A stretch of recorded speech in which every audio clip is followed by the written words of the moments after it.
Hi YouTube. Sorry I'm late. Next week I will be on schedule, but for now I'm just gonna post on Sunday.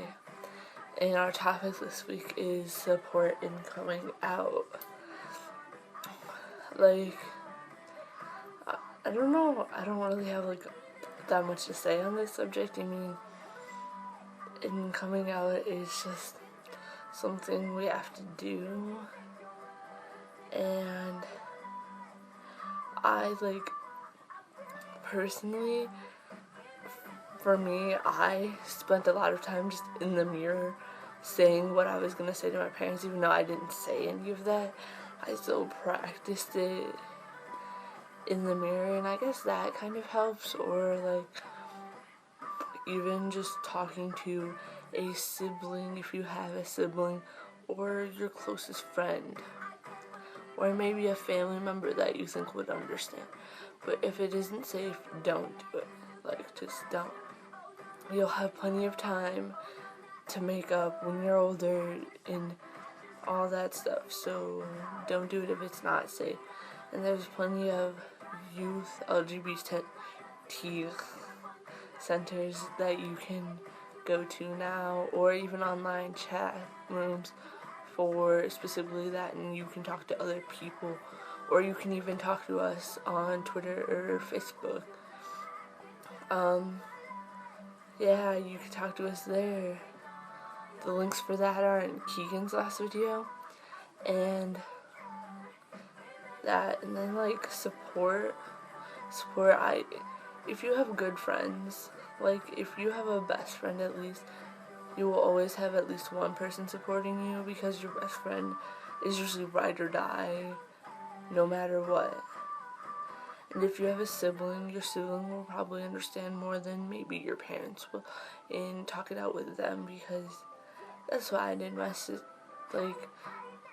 A day or two before I came out, I talked to my sister about it, and I came out to her first, and we conversed and talked about how I should do it, and she was very understanding. She didn't freak out.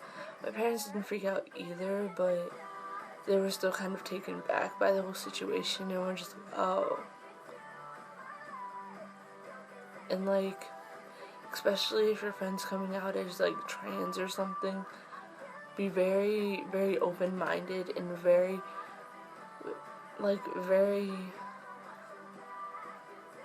very good at listening at the situation and how they feel, and most definitely ask questions.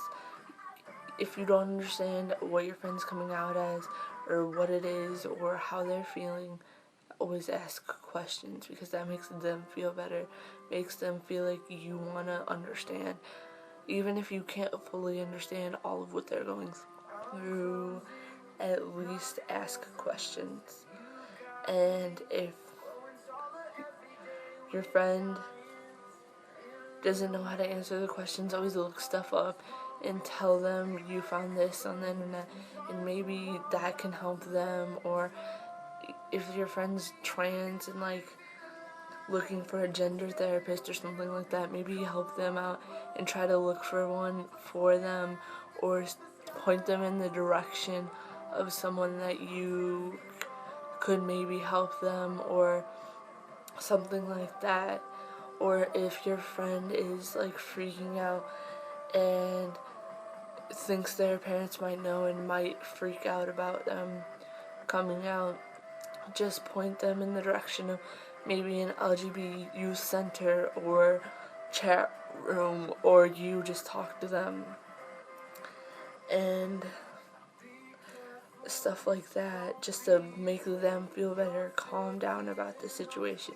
Because it's really, as much as we say it's a big deal, it's not a big deal, and a lot of people learn to get over it.